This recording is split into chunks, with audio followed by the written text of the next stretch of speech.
Ini lebih menarik ini. Apa motivasi mereka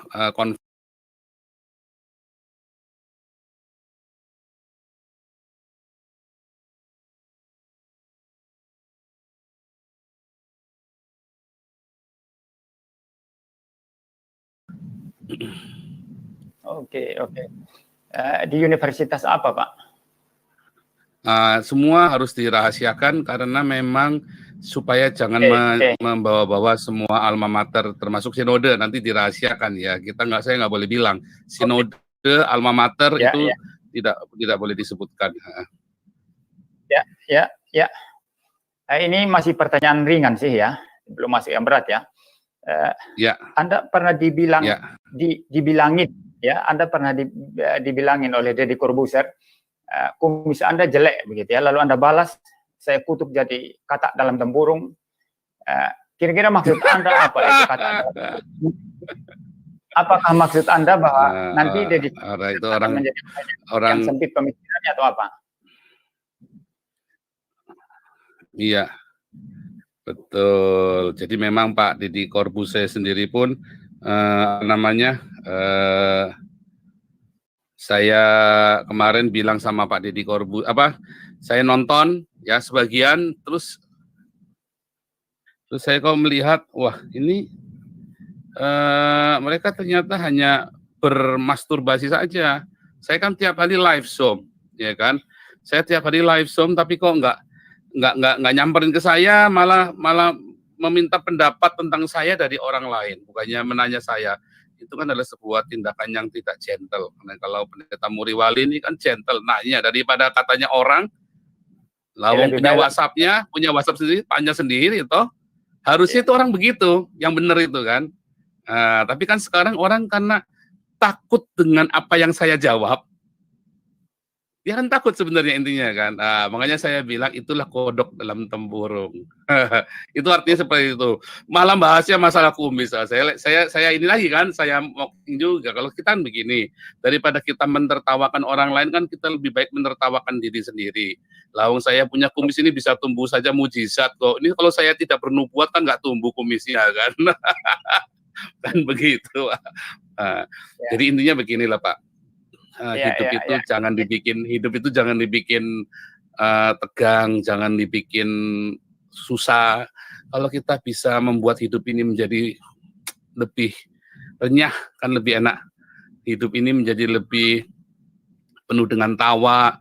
Segala sesuatu itu bukan cerita surga neraka, benar salah doang, tapi segala sesuatu itu kita bisa melihatnya menjadi sebuah sebuah humor dari Tuhan untuk manusia. Saya kira begitu, Pak. Iya. Ya, ini pertanyaan sedikit berat. Iya. Jadi di Indonesia viral juga seorang dari agama sebelah. Ya, seorang dari agama sebelah yang terus hate speech sama kekristenan ya. Ya, sebut saja namanya Yahya Waloni ya. Dia terus banyak Pak, tidak cuma Yahya Waloni nih Pak, sebetulnya banyak. Nah, ini satu contoh ya, Yahya Waloni, dia terus mengungkapkan kata-kata yang sebetulnya terus menyerang Kristen, begitu ya. Tapi Anda pun yang viral ini kasusnya orang Islam merasa seperti itu. Nah, pertanyaan saya Pak, kira-kira Anda merasa sama dengan Yahya Waloni atau merasa berbeda? Kalau berbeda alasannya apa? Saya jelas berbeda, karena begini, ketika orang-orang ini menyerang kita, kan nggak ada satupun yang bisa menggugat mereka, ya kan? Sebetulnya orang Kristen juga nggak perlu urusan juga, ya toh, istilahnya mereka melakukan itu kan buat cari uang juga, toh kasihan juga kalau mereka nggak bisa makan, harus ngerampok, mendingan mereka jelek-jelekin kita. Hanya kalau target saya itu sebetulnya bukan Yahya Waloni. Target saya itu sebenarnya gereja-gereja yang ditutup, pura yang nggak bisa dibangun, dan orang-orang Ahmadiyah, orang Syiah yang dibakar hidup-hidup, ya juga orang-orang penganut agama tradisional, bahkan termasuk yang Sunda Empire CS itu yang dimasukkan penjara. Sebetulnya kan Indonesia ini kan terjadi krisis, bahwa minoritas nggak didengar, sedangkan mayoritas bisa semena-mena melakukan apa saja. Nah, harusnya pemerintah itu menyadari itulah fakta ada di Indonesia. Itu terjadi ada di Indonesia. Kita nggak bisa pungkirin. Itu ada. Masalahnya nggak ada yang teriak atau teriak tapi nggak didengar. Suaranya sayup-sayup seperti Pak Pendeta Muriwali kan sering teriak toh. Pendeta Esra Soru teriak. Semua teriak banyak. Tetapi kalian teriaknya bisik-bisik. Nah, kali ini saya teriak ya sesekali pakai toa, Pak. Pakai toa 1 juta toa. Nah, kebetulan oleh YouTubers ya dan oleh YouTubers Islam sendiri toh yang membuat saya yang beri saya toa masjid mereka kan. Weh, penistaan agama. Nah, kemudian wartawan-wartawan mulai memviralkan. Mereka yang kasih saya toa, kalau mereka nggak kasih saya toa juga nggak kedengaran juga. Makanya sekarang kedengaran toh. Nah, semua itu adalah sebuah cara agar saya nggak bilang mewakili teman-teman ya, tetapi ini adalah sebuah cara supaya saya didengar. Kalau ngomong kita salah nih, saya nggak boleh karena saya tidak mewakili Muriwali, saya tidak mewakili PGI, saya tidak mewakili gereja manapun, saya mewakili diri saya sendiri dan kebetulan ada orang-orang yang ada di dalam Zoom saya dan di YouTube saya yang ternyata merasa terwakili. Jadi kita pragmatis aja lah, kita jangan sok idealis lah. Pokoknya saya empet aja. Sebagai double minoritas ditindas, saya butuh teriak aja. Saya butuh teriak dan teriakannya didengar. Ya, nah ternyata gayung bersambut. Makanya saya bilang jebakan Batman, ya kan? Nah, saya bilang kan kalian masuk jebakan Batman itu orang-orang, ya kan? Karena hadir dengan teriakan saya ini mengguncang 190 negara. Kan sekarang polisi nyari saya di 190 negara. Beritanya sekarang viral. Nanti malam saya tunjukkan beritanya di Perancis, di Inggris, ada di Amerika, ada di South China Morning Post, sampai kemana-mana. Dengan demikian terbuktilah apa yang kita suarakan akhirnya didengar oleh seluruh dunia bahwa itu memang terjadi penindasan terhadap minoritas dan tidak bisa dipungkiri itu ada dan itu terjadi, bukan cuma ada, itu terjadi dan masih berkelanjutan. Dari mulai mayoritas yang menista agama orang lain, saya kan hanya mirrornya mereka. Saya kan hanya mencoba, karena saya merasa mereka tidak menista saya pikir dengan omongan saya juga tidak menista mereka. Karena saya juga nggak pernah laporin mereka ke polisi. Jadi saya pikir saya kira omongan saya masih lebih halus daripada omongan mereka kepada orang-orang Kristen atau kepada minoritas. Itu yang saya kira ya, saya yakini. Perkataan saya masih lebih halus daripada perkataan mereka. Jadi yang saya balikan ke mereka ini hanya sebagian kecil saja. Itu ada satu karikatur yang mereka bagus banget ya. Orang-orang ini Irena Handono, Yahya Baloni, Hani Christian, Moko Ginta melemparkan batu-batu besar, ya kan? Sementara saya hanya melempar batu kecil. Tapi batu kecil ini ternyata dijawab dengan toa yang besar dan toa itu saya pakai sekarang untuk meneriakan suara bahwa ternyata ada dan seluruh dunia sekarang. Jadi Anda yang mayoritas sekarang, Anda yang minoritas sekarang tidak minoritas lagi karena ada dunia internasional mendukung Anda. Kemarin dari Jerman juga sudah meliput ya, gitu. Jadi apakah memang tujuan Anda sengaja pergi ke Jerman dulu supaya mendapat tempat dalam tanda kutip zona nyaman, zona yang aman ya? Nah, nggak boleh sebut negara karena kemarin saya ditegur sama Andos kita nggak boleh sebut negara saya. Di pokoknya ada Uni Eropa kan, Uni Eropa kan besar. Ya. Jadi memang tujuannya saya banyak Pak. Saya ke Eropa kan dari 2015 ini kan saya sudah diancam ya kan, sudah mau dipersekusi kan. Sudah mau dibunuh, sudah dilaporin polisi segala macam. Bahkan 2018 setelah kami pergi dari Indonesia, Haikal Hasan kan sudah ngaku kan, kalau dia datang ke rumah saya kan, jadi saya nggak ngibul, mereka benar-benar datang ke rumah saya itu. Mau ngapain coba mereka datang ke rumah saya? Ya. Kan mau tangkap saya, mau persekusi saya kan, seperti Pak Saifuddin Ibrahim dan yang lain-lainnya. Tetapi itulah Pak, ternyata Tuhan baik, ya Tuhan baik Tuhan. Kebetulan kami di sini juga ada beberapa hal yang harus dikerjakan, dan kejadian-kejadian itu justru membuat saya mendapat dukungan dari teman-teman di Eropa. Ada satu lawyer kita ya, Rex Anwalt kita, yang juga suka support saya, ngasih nasihat-nasihat hukum gitu ya, apa yang seharusnya dilakukan di Eropa, mana yang boleh nggak boleh, apa yang menjadi hak kita di dunia internasional. Dan itu yang saya gunakan sekarang ini. Jadi memang akhirnya sekarang sekalipun saya dari dulu sudah berteriak lantang di Indonesia, saya dulu lebih keras dari ini loh waktu di Indonesia malah.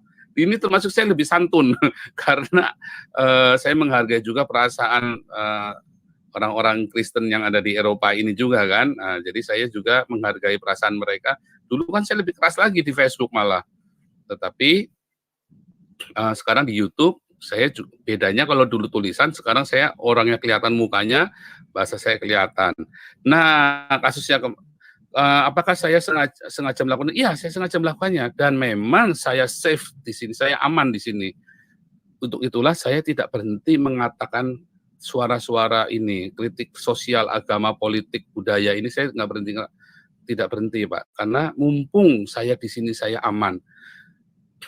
Ya kan, kalau Pak Muriwali kan nggak bisa bilang kayak saya. Tapi orang di luar sana berkata, Anda berteriak-teriak seperti itu supaya cepat mendapatkan kewarganegaraan di Uni Eropa. Ya, kalau kewarganegaraan ada aturannya. Nah, kalau kewarganegaraan itu ada aturannya, nggak bisa seperti maunya saya, nggak bisa. Cokro TV itu kurang pinter tuh, Denny Siregar itu nggak pinter itu. Itu kan booster bayaran tuh dia. Ade Armando. Denny Siregar juga bilang, Ade Armando juga bilang, kalau Denny Siregar bilangnya suaka ya, suaka supaya dapat suaka, salah itu pernyataan yang berbahaya. Anda tidak bisa teriak-teriak terus dapat suaka di sini begitu saja ya.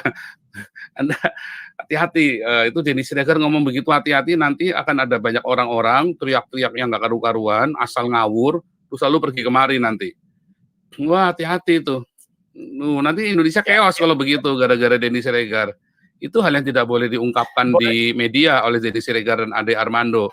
Tetapi kalau masalah kewarganegaraan itu semua ada aturannya, dan saya di sini legal. Legal, ya, Pak, legal boleh banget kita beda pendapat. Boleh kita beda pendapatnya. Ya, Anda tadi mengatakan besar benar. Cuman saya melihat Cokro TV itu bagus ya. Itu punya ideal tertentu bagaimana NKRI diwujudkan ya. Jadi kita boleh beda pendapat di sini. Kalau saya Cokro TV, saya sangat mendukung semacam itu. Ya. Ini ya, tapi dalam hal ini dia tidak menghubungi saya, dia cuma mengira-ngira, dan yang dia kira-kira itu bahaya.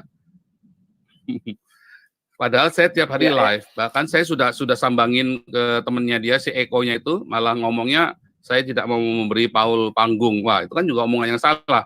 Saya kan punya hak jawab. Ketika orang ngerasani saya kayak mak-mak ngerumpi, saya datang malah kabur semua. Berarti kan ada yang salah dengan mentalnya kalian. Berarti kalian cuma booster. Kalau kalian benar-benar orang gentle, saya kan datengin kalian, ya kan? Berita saya kan sudah berita nasional, bahkan 190 negara, ya kan? Nah, ketika saya datengin kalian bicara yang tidak baik, dan menurut saya itu salah sekali, bahkan bukan masalah saya, kalau saya kan nggak urusan dengan apa kata orang tentang saya, ya kan? Kalian, misalnya gini, kalian kasih makan saya aja kagak? Kenapa sih kalian mau ngatur-ngatur saya? Kasih makan aja enggak kok, ya kan? Itu kan gitu aja kan simpelnya kan. Kenapa mesti ngatur-ngatur saya? Nah, kalau misalnya saya udah bicara teriak keras begini, kalian ketakutan, berarti ada yang salah dengan kalian, dengan si Denny Siregar CS. Malah si Ade Armando bilangnya, nanti orang Tionghoa akan diperkosa lebih lama lagi. Oh, itu adalah roh ketakutan yang kamu siarkan. Dan itu saya tolak di dalam nama Tuhan Yesus Kristus. Nah, itu adalah spirit-spirit ketakutan. Itu sengaja di framing.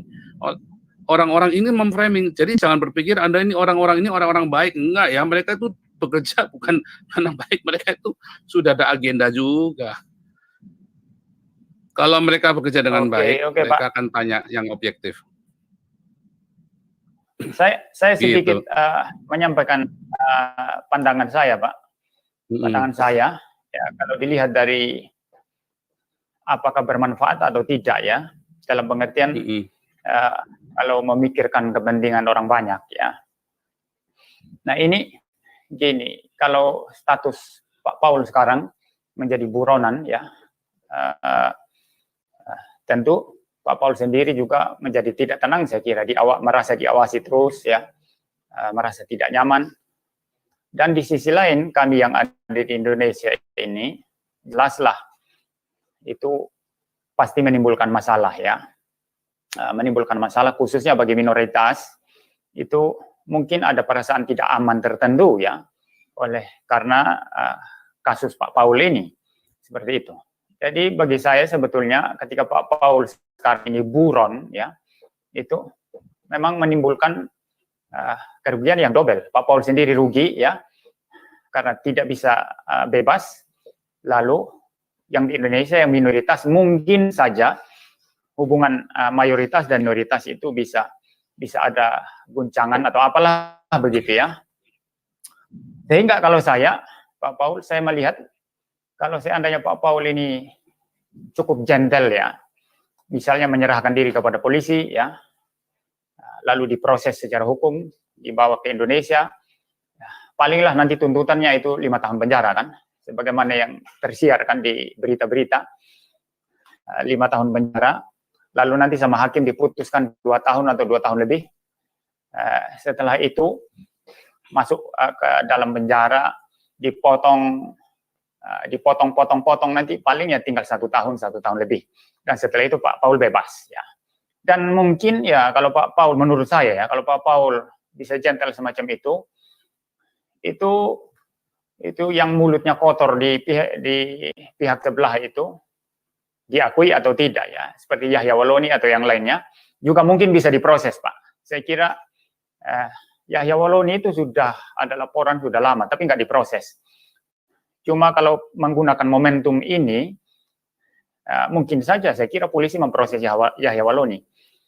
Dan mungkin ada orang-orang yang membuat laporan baru, yang lebih fresh, yang lebih baru, sehingga Yahya Walloni langsung diproses.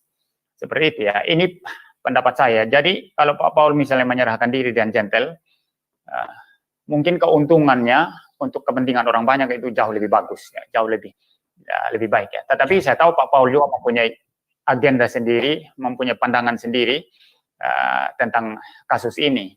Ya silakan kalau ada tanggapan Pak Paul. Ya. Apakah kalau saya menyerahkan diri ditangkap, yakin pasti Yahya Walloni, Irena Handono, Hani Christian, Stephen Indra itu ditangkap? Begini Pak, saya potong sebentar. Kalau yang lain-lain mungkin saya tidak terlalu yakin. Kalau apakah harga saya cuma seharga Yahya Walloni? Hina sekali saya kalau harganya saya cuma seharga Yahya Walloni. Emang dia siapa? Ya toh? Ya, jadi sorry, perjuangan saya, target saya bukan Yahya Walloni, bukan. Ya sebentar dulu. Ya itu pendapat Pak Paul. Satu maksud ya. Saya kalau Pak Paul bisa menjalani proses hukum, saya kira Yahya Walloni akan mungkin diurus oleh polisi. Ya, itu prediksi saya Pak, prediksi saya.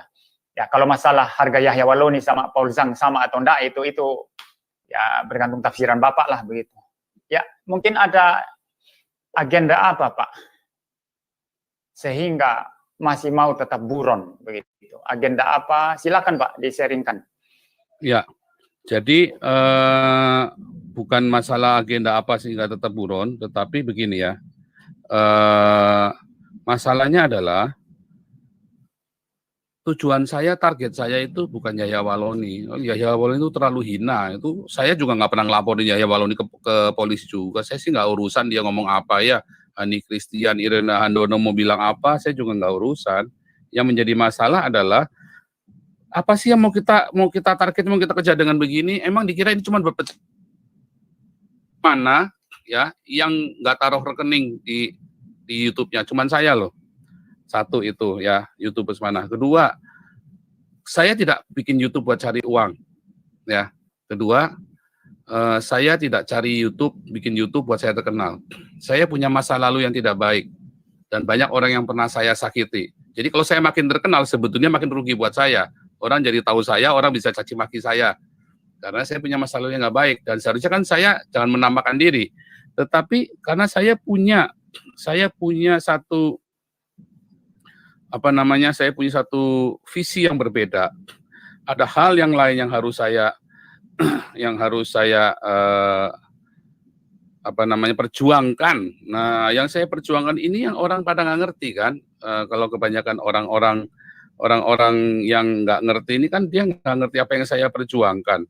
Apa sih yang saya perjuangkan? Yang saya perjuangkan adalah agar Pancasila ini benar-benar nyata di Indonesia. Yaitu apa? Kesetaraan hak, ada semua itu ya, ada kesetaraan hak, nggak ada mayoritas minoritas, semua suara-suara didengar. Tapi apakah itu dimengerti? Apakah itu dimengerti oleh orang-orang? Tidak dimengerti oleh orang-orang yang hanya pemikirannya cetek saja. Orang-orang tidak akan ngerti yang saya perjuangkan. Dia pikir target saya Yahya Waloni. Wah, itu buat saya itu penghinaan besar itu. Kalau target saya Yahya Waloni, dia itu manusia yang tidak ada harganya di mata saya. Tetapi dia ada harganya di mata Tuhan Yesus. Tapi di mata saya nggak ada harganya. Jadi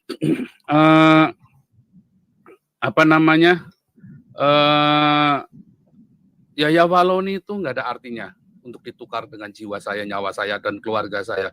Saya tampilkan seluruh keluarga saya loh di YouTube saya. Saya nggak main-main. Taruhannya itu nyawa saya dan nyawa anak istri saya loh. Ya toh? Itu nggak main-main itu.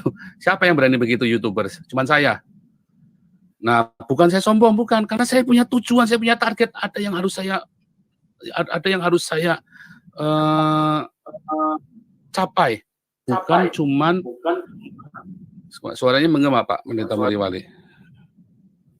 Ya. Ya, jadi bukan cuman sekedar Yahya Waloni, tetapi GKI Yasmin bagaimana, HKBP Jombang baru ditutup bagaimana, emang Menteri Agama kerjanya apa?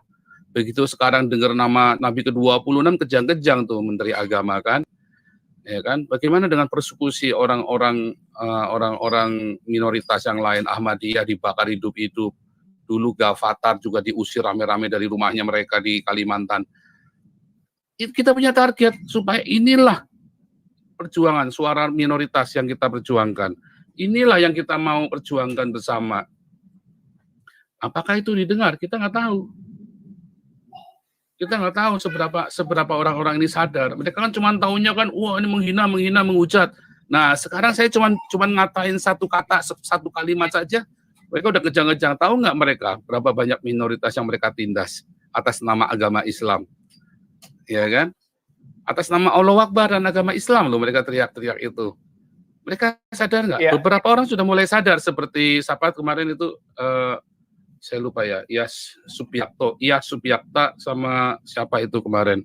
Beberapa orang sudah mulai menyadari. Ya. Beberapa orang sudah mulai sadar. Ya, Yahya Waloni itu ya itu cuman satu itu sih ya, satu alasan kecil ya. Tapi kalau dibandingkan dengan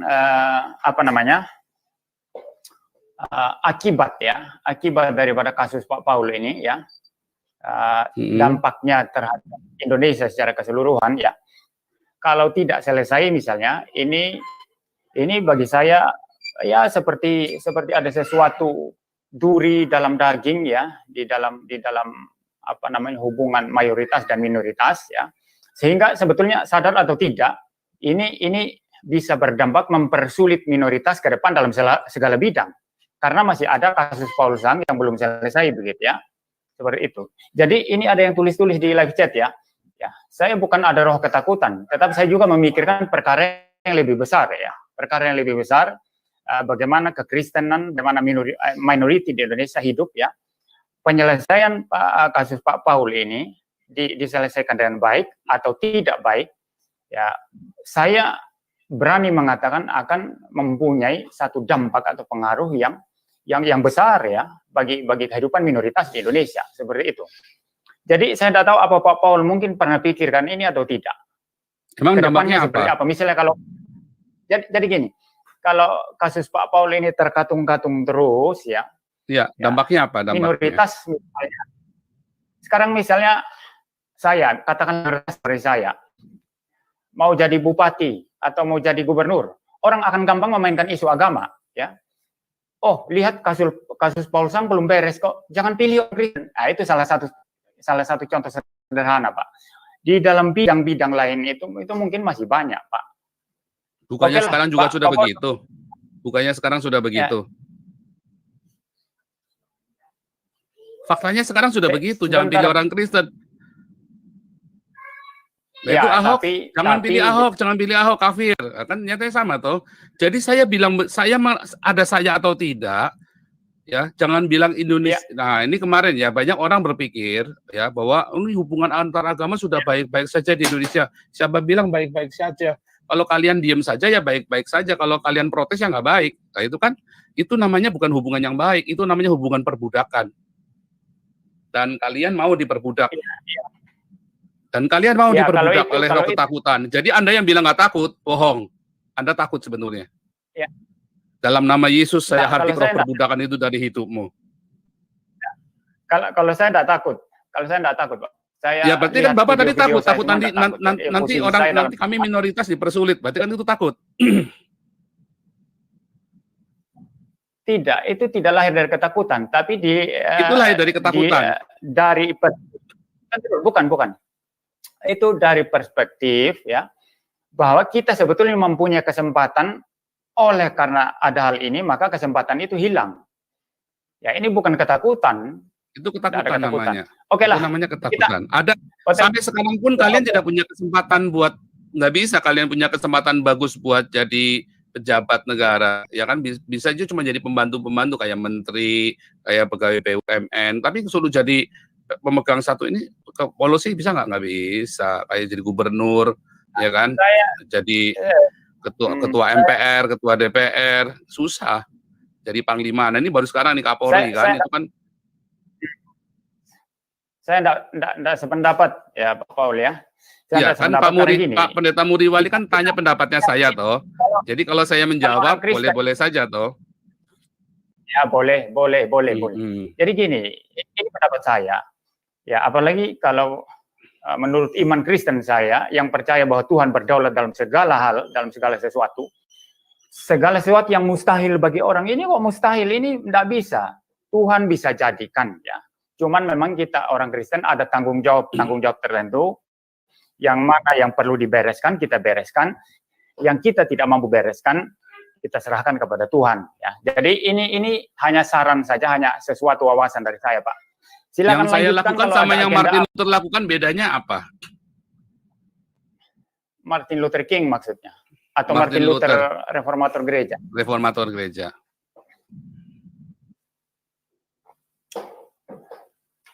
Itu bedanya. Kalau Martin Luther memang ya bidang teologi dan gereja ya, itu yang dia kerjakan. Begitu. Berarti saya lebih hebat dong, saya seluruhnya agak teologi, kultur, gereja pun saya kritik, di negara pun saya kritik. Dan saya pertaruhkan nyawa saya dan nyawa keluarga saya loh. Ya, yang saya ajak Pak Paul pikirkan tadi, dampaknya seperti apa? Lebih mendatangkan kebaikan atau bukan? Oh, akan mendatangkan kebaikan. Akan mendatangkan kebaikan. Makanya saya beri taruhan keluarga saya semuanya. Iya. Mendatangkan kebaikan. Pasti mendatangkan kebaikan untuk Indonesia. Oh iya, makanya saya pertaruhkan keluarga saya semuanya, saya dan keluarga saya. Ya toh? Saya kan nggak sembunyi, semua kan saya tunjukkan. Ini istri saya, ini anak saya, ini saya tunjukkan semua. Dan saya tidak pernah minta uang sepeser pun dari YouTubers, dari netizen. Tidak ada nomor rekening yang saya minta buat diri saya sendiri. Saya ngumpulkan uang buat Apolinaris, saya ngumpulkan uang buat yayasan-yayasan yang membutuhkan, bukan untuk saya pribadi. Iya, ya kan. Pak Muriwali tahu di sini kebutuhan hidupnya jauh lebih besar daripada di Indonesia. Ya, untuk hidup normal itu butuh 3.000 euro sebulan untuk hidup normal di Eropa. 3.000 euro itu sama dengan 50 juta. Penghasilan dari YouTube Pak Muriwali tahu cuma berapa? Sebentar Pak, ya saya mau. Sebentar Pak, saya sedikit ini ya sebelum kita lanjut. Ya, kita enggak debat ini ya, bukan debat ya. Jadi saya hanya menyampaikan perspektif. Saya hanya menjelaskan.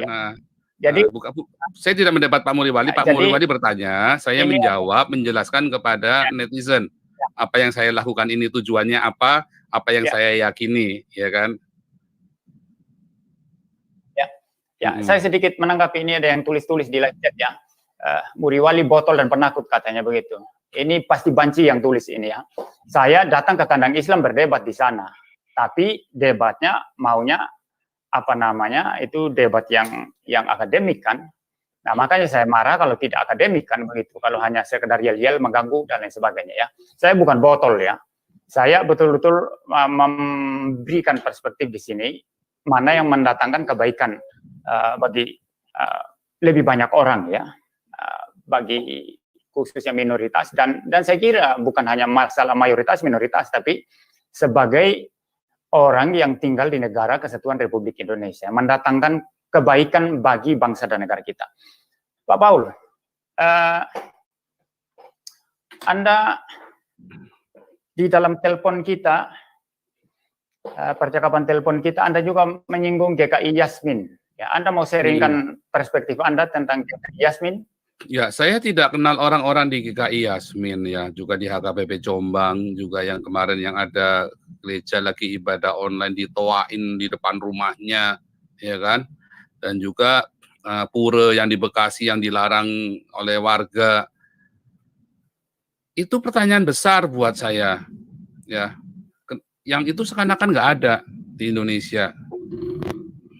Bagaimana syariat Islam itu diterapkan di daerah-daerah, padahal di situ ada orang Kristennya. Bagaimana gereja itu nggak boleh berdiri di Cilegon. Nah, itu adalah sebuah Pancasila yang tidak sehat. Oh, ini demokrasi. Nah iya, demokrasinya Indonesia itu ada demokrasi khilafah. Kalau di Eropa nggak bisa begitu. Nggak ada begitu. Makanya saya bilang Pancasila itu diterapkan di Eropa, tetapi nggak diterapkan di Indonesia. Lucu sekali.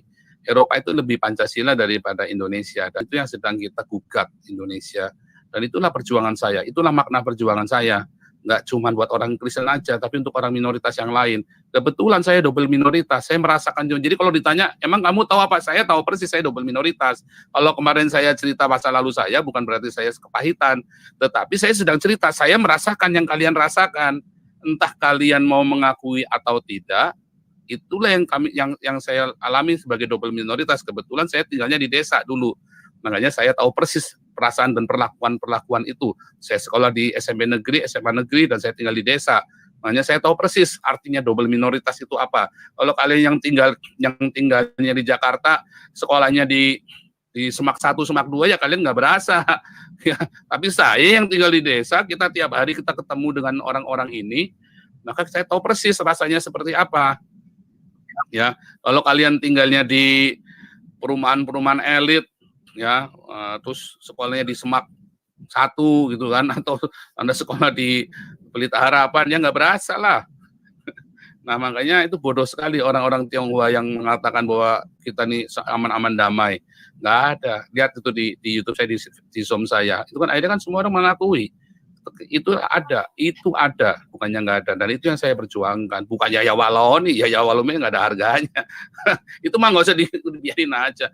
GKI Yasmin, coba saja GKI Yasmin ini kan sudah konstitusional, dokumennya udah lengkap. Nah, Gus Yakut kerjanya ngapain aja? Ya, Gus Yakut ini kerjanya ngapain aja? Ya kan? Sudah 6 bulan loh jadi menteri. Kerjanya apa coba? Ini bulan depan bulan ke-6 ya, sudah bulan. Kerjanya apa? Itu sudah konstitusional. Artinya nggak itu cuman omong kosong aja. Kalian dibacain ayat Alkitab sudah kelepek-lepek sama Gus Yakut. Kenyataannya HKBP Jombang tetap ditutup. Itu markasnya NU Sarang Banser. Emang Bansernya kemana waktu HKBP Jombang ditutup? Nah, berarti kan ada yang salah toh. Waktu Natal, Banser ini jaga di gereja kalian bersorak-sorai, wah inilah kerukunan umat beragama. Iya, tapi begitu gereja ditutup, mana Banser? Jangan-jangan yang nutup orangnya sama, ganti baju doang. Iya kan? Lo kan harusnya tugasnya polisi tugasnya cuma mencegah supaya jangan rusuh. Tapi harusnya Banser dong. Kalau Banser jaga Natal bisa, kenapa itu gereja ditutup sama orang Islam Banser nggak ada, hilang semua Bansernya. Makanya saya sangat berkeyakinan, hakul yakin bahwa yang nutup gereja juga Banser juga. Ganti baju doang. Apalagi itu Jombang lah contoh kasus, itu kan sarangnya NU. ya kan? Itu kan sarangnya Banser Jombang. Mana Bansernya? Nah, itu kan aneh. Anda nggak sadar kan itu, kalau nggak saya sadarkan sekarang. Ya itu seperti itu yang kita perjuangkan, Pak Pendeta Muriwali. Jadi sekali lagi bukan cuma kelas. Walaupun Hani Christian dan si Stefan Indra sudah dilaporkan oleh Polres di Polres Cirebon, tapi juga nggak diapa-apain.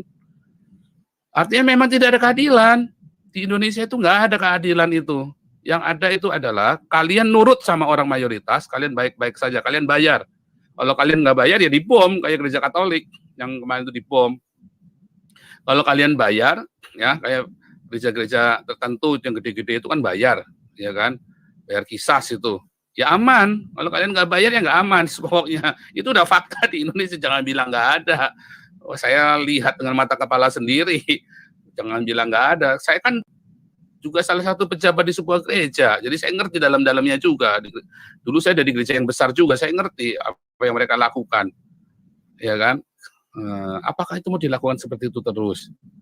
Kenapa? Satu, karena gereja-gereja sendiri mata duitan, dia nggak urus dengan penduduk di sekelilingnya, dikasih makan, ya pendetanya pakai jam tangan 1 miliar, mobilnya aja ganti-ganti, pakai Porsche, pakai Rolls Royce, pakai karu-karuan. Sementara jemaatmu banyak yang miskin, sementara tetangga-tetangga di gerejamu banyak perumahan kumuh, kamu nggak urus. Perut yang lapar itu yang dihasut, ya kan? Gerejamu mungkin nggak dibakar, jangan bilang itu mujizat karena kamu bayar, bukan mujizat. Yang dibakar gereja lain, yang dibom gereja lain yang nggak mau bayar. Contohnya gereja Katolik nggak mau bayar. Kenapa gereja Katolik nggak mau bayar?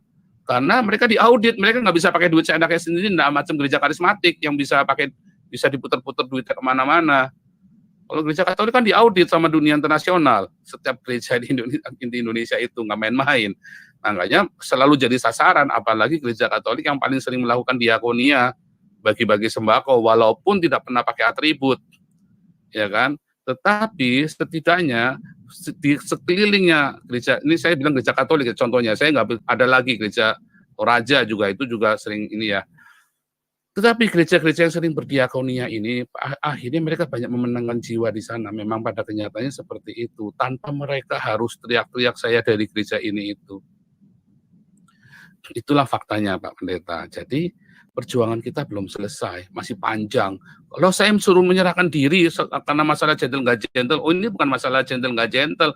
Kalau saya sekarang masuk penjara, saya di Indonesia disuruh gentle nih, saya masuk penjara, terus apa lagi yang mau teriak? Emang ada lagi yang mau teriak kayak saya? Wah nggak ada. Saya jamin ketokan kepala saya deh, belum tentu ada dalam satu generasi, belum tentu ada satu. Tetapi kalau saya tetap di sini dan tetap teriak, saya akan menginspirasi orang-orang untuk teriak seperti saya. Dan spirit keberanian ini akan ditularkan kemana-mana. Jadi bukan saya masalah gentle nggak gentle. Saya gentle sekali. Christian saja nggak berani tampak wajah, saya tampak wajah. Ayo loh. Ya, Pak Paul, Anda seberapa optimis ya suara Anda ini didengar, lalu merubah Indonesia, ya merubah bagaimana mayoritas memperlakukan minoritas. Seberapa optimis Anda, dan kira-kira kalau sampai berubah oleh karena suara Anda, itu bagaimana caranya? Kan bukan hanya sesuatu yang langsung sulap, langsung jadi. Kira-kira caranya yang rasional seperti apa? Bisa berubah dari suara-suara seperti Anda atau orang-orang lain seperti Anda. Ya, jadi saya ajak Pak Paul ini untuk berpikir kritis. Makanya saya bilang tadi, bukan ini yang tulis-tulis ini pasti banci ya. Tidak mengerti saya, tidak tahu saya. Jadi gini, mengapa saya ajak Pak Paul ini berpikir, untuk kita berpikir kritis, mana yang paling mendatangkan kebaikan, dan mana yang tidak. Yang tidak kita hindari, yang paling mendatangkan kebaikan kita pikirkan. Ini bukan masalah berani atau tidak berani, atau ya termasuk tadi ya, bukan hanya masalah dari pihak sana ada yang hate speech, mari kita jebloskan ke penjara, enggak juga. Jadi saya memang tujuannya mana yang lebih mendatangkan kebaikan ya, bagi lebih banyak orang begitu. Jadi kira-kira optimisme Pak Paul terhadap suara Pak Paul didengarkan dan akan merubah nasib minoritas di Indonesia. Dan itu bagaimana caranya, rasionalnya itu seperti apa? Pak Paul bisa jelaskan? Ya, sekarang suara saya didengar oleh seluruh dunia, bukan cuma Indonesia saja. Ya, dan seluruh dunia melihat dan bertanya, Ada apa di Indonesia? Ada apa lagi nih di Indonesia? Masa orang cuma ngaku-ngaku nabi aja terus dimasukkan penjara, mau pakai Interpol segala. Ya, padahal gereja-gereja lagi dibakar. Ini orang cuma ngaku-ngaku nabi ke-26 ya. Ya, dengan komentar berikutnya mau dipenjara, bahkan mau dibunuh, dihalalkan. Itu di South China Morning Post udah ditulis bahwa saya mau dibunuh oleh mereka. Nah, jadi suara ini pasti didengar. Kalau Indonesia terjadi chaos, maka yang saya omongkan maha benar, bukan cuma benar, maha benar, bahwa yang saya kritik itu memang biadab, ya kan? Dan memang benar-benar maha benar. Kalau Indonesia bisa introspeksi, maka itu akan menjadi sebuah perubahan. Jadi Indonesia cuma diberhadapkan sama dua, bereaksi dengan positif atau negatif. Karena keras sekali kan. Kalau dia bereaksi dengan negatif, maka akan banyak orang meninggalkan Islam. Kalau dia bereaksi dengan positif, maka orang-orang minoritas akan bisa beribadah dengan tenang dan mendapatkan hak-haknya. Dan itu sekarang sudah disuarakan dan sudah diviralkan, televisi sudah memviralkan saya punya hak jawab, ya kemarin TV One walaupun banyak dipotong, tetapi kita lihat sekarang respon-responnya sudah banyak berbalik. Ya, beberapa cendekiawan Islam sudah membenarkan saya. Ya, sudah membenarkan saya. Kira-kira siapa, jadi, Pak? Oh, sudah itu kemarin. Sampai itu kemarin saya. Subiakto siapa? Iya, Subiakto. Terus Sayudin siapa itu sebentar. Iya, Subiakto sama siapa itu? Bentar, itu ada itu cendekiawan Islam juga ya. Bentar, namanya saya lupa.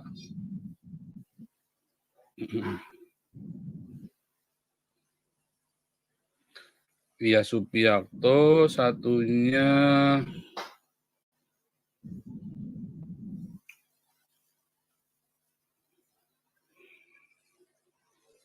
Saidiman Ahmad.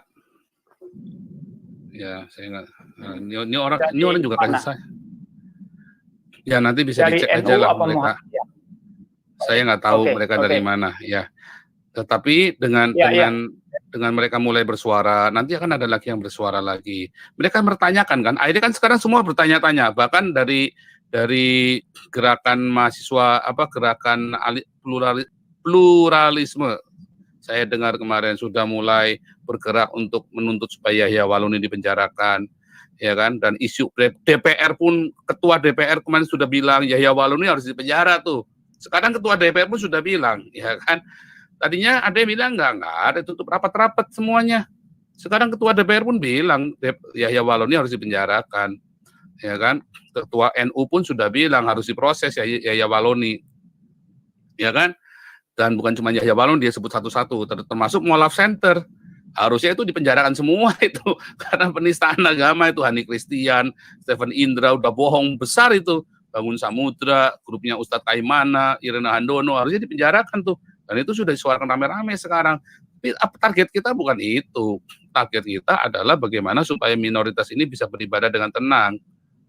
Karena memang harusnya namanya penistaan agama itu nggak ada, termasuk saya pun tidak menistaan agama. Hate speech bukan, saya tidak pernah menghasut orang untuk benci Islam. Saya suruh orang-orang untuk berdiakonia, kasih makan orang Islam supaya jangan dihasut oleh orang-orang macam Habib Rizik.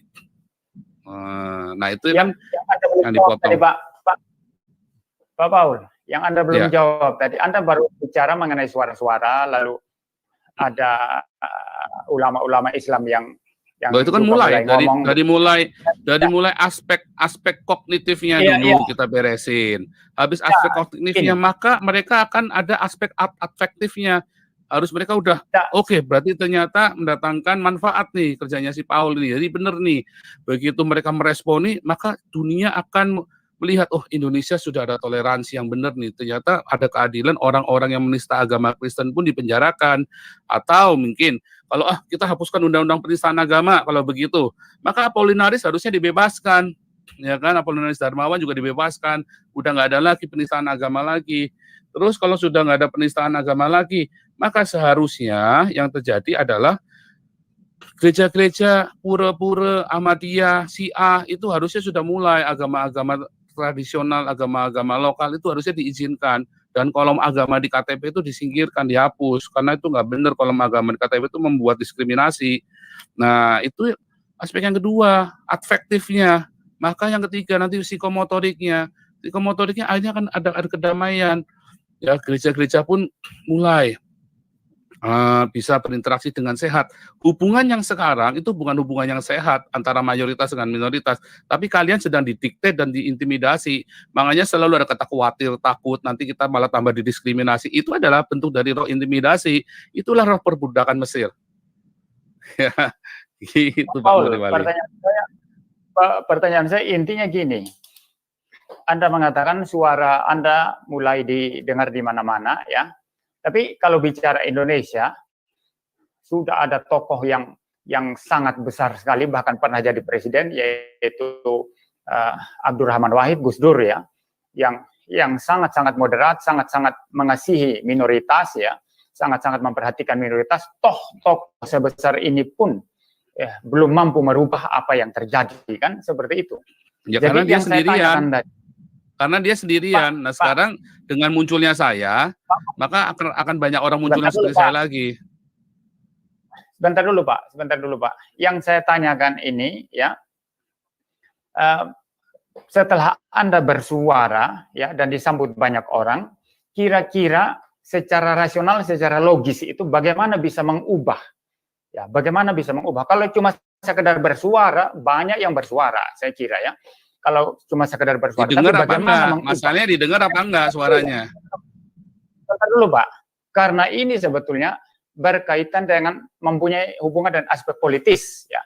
Jadi bukan hanya sekedar suara, tapi ini bersangkut paut dengan mereka yang menjadi stakeholder, ya, menjadi pemegang kebijakan begitu di dalam politik dan lain sebagainya. Dan semua, ya, itu digodok di dalam politik, di dalam pemerintahan seperti itu. Nah, kira-kira bagaimana suara Anda ini Anda kaitkan dengan keseluruhan aspek seperti ini sehingga menjadi rasional, menjadi logis, dan Anda yakinkan saya bahwa usaha Anda ini betul-betul membawa kepentingan Indonesia ke depan itu menjadi lebih baik, ya, dan minoritas itu menjadi lebih diperhatikan.